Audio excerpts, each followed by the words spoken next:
हरे कृष्णा। आपने मुझे गोपी चंदन लगाए हुए कई बार देखा होगा और ये सोचा भी होगा कि ये गोपी चंदन का जो तिलक है वो तिलक किस तरह से, इसका मीनिंग क्या है और ये क्यों लगाते हैं, ऐसे क्यों दो इन्होंने खड़ी रेखाएं बना रखी है और नीचे ये निशान क्या बना रखा है। कई बार मन में ये चीज़ आती है। तो तिलक से तात्पर्य है कि चंदन द्वारा एक निशान बनाना जो कि हर एक संप्रदाय को डिफाइन करता है। ठीक है, ये जो दो खड़ी रेखाएं हैं ये भगवान श्री विष्णु के चरण कमल का सूचक है। और तिलक लगाने का मतलब ये है कि हम भगवान विष्णु, भगवान कृष्ण को शरणागत हैं, हम पूरी तरह से उनको डिवोटेड हैं, उनके शरण में हैं, उनके दास हैं।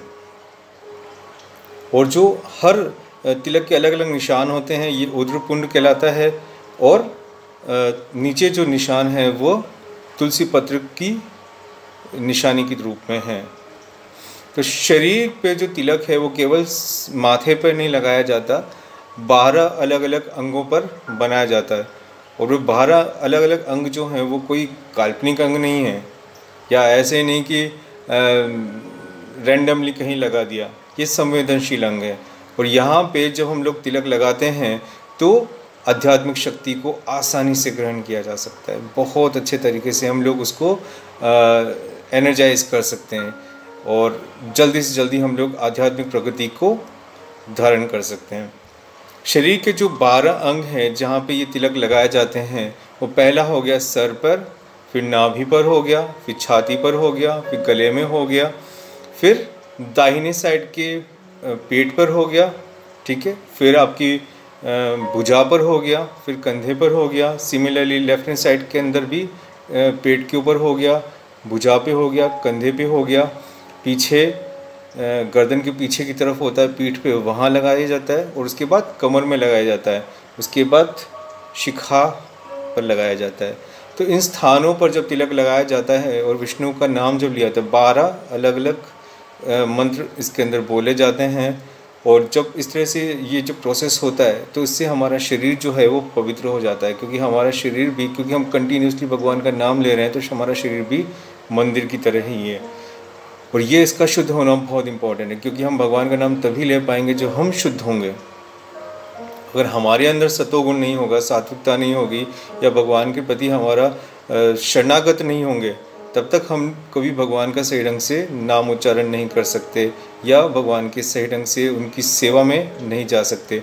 इसलिए एक भक्त जब भगवान का नाम लेते हुए तिलक लगाता है तो उससे भगवान खुश होते हैं।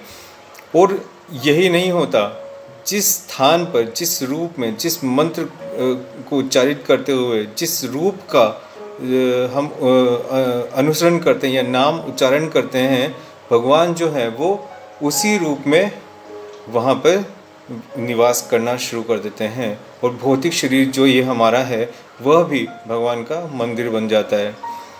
भगवान की इस तिलक की महिमा के बारे में जो बताया गया है ब्रह्म पुराण के अंदर, कि जब कोई भक्त पानी में या शीशे में प्रतिबिंब देखते हुए तिलक लगाता है तो भगवान के परम धाम को प्राप्त होता है। तो शरीर पर तिलक लगाते हुए जो इस तरह के मंत्रों का उच्चारण करता है तो भगवान विष्णु जो है उन्हें सुरक्षा प्रदान करते हैं। तो ये भी एक बहुत खास बात है। तिलक दोनों साइड में लगाया जाता है, दोनों तरह के अंगों पे लगाया जाता है, माथे पे लगाया जाता है। और लगाए कौन सी उंगली जाता है? अनामिका फिंगर से लगाया जाता है। तो left hand side, left hand में हम लोग गोपी चंदन को गोलेंगे और अनामिका से लगाया जाएगा। आजकल सांचे भी मिलते हैं और अलग अलग चीज़ें मिलती हैं, लेकिन जो शुद्ध रूप है वो यही है कि आप तिलक को अनामिका उंगली से ही बनाएं। कंटिन्यूसली आप जब प्रैक्टिस करेंगे तो 1-2 लाइनें जो हैं वो ऑटोमेटिकली डेवलप होना शुरू हो जाएगी और उसके बाद हम लोग तुलसी पत्र नीचे बना सकते हैं। तो ये जो प्रोसेस है बड़ा ही ईजी है, दिखने में थोड़ा सा टफ लगता है लेकिन ईजी है। इसके लिए मंत्रों का उच्चारण करना चाहिए। हर स्थान पर जो हम लोग तिलक लगाएंगे या तिलक लगाने समय उस समय उच्चारण करना बहुत इम्पोर्टेंट है। तो इस प्रकार शरीर के दाएं तरफ लगाते हुए हम लोग बाएं हाथ की अनामिका उंगली का प्रयोग करेंगे।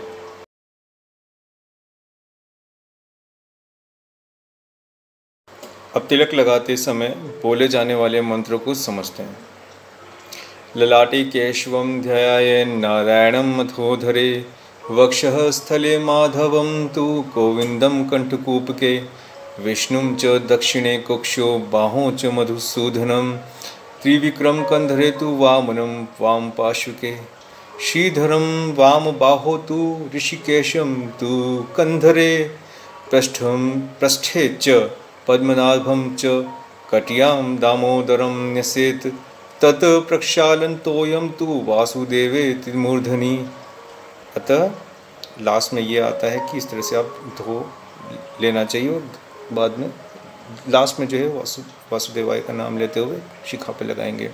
तो पहला जो हमारा तिलक है वो ललाट पे लगता है, जिसे ओम केशवाय नमः उच्चारित करेंगे। दूसरा उदर पे लगाएंगे यानी कि पेट पर, जिसे बोले जब लगाते समय उच्चारित करेंगे ओम नारायणं नमः नारायणाय नमः।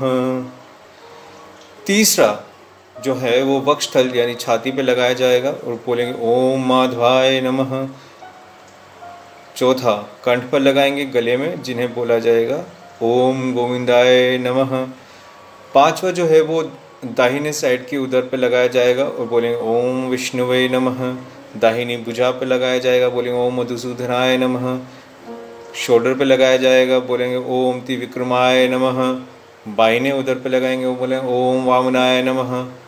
बाईं भुजा पे लगाएंगे, बोलेंगे ओम श्रीधराय नमः। बाएं कंधे पे लगाएंगे, बोलेंगे ओम ऋषिकेशाय नमः। पीठ के पिछले हिस्से में गर्दन के नीचे लगाया जाएगा, बोलेंगे ओम पद्मनाभाय नमः। कमर पे लगाएंगे ओम दामोदराय नमः और बचे हुए तिलक को लगाते हुए बोलेंगे ओम वासुदेवाय नमः और लगाएंगे शिखा पर। इस प्रकार हमारे सारे तिलक जो हैं वो लग जाते हैं। टोटल जो तिलक लगाने का स्थान है वो 13 हो जाते हैं शिखा को मिलाकर। इस प्रकार ये सभी तिलक मंत्र संपूर्ण हुए। हरे कृष्णा।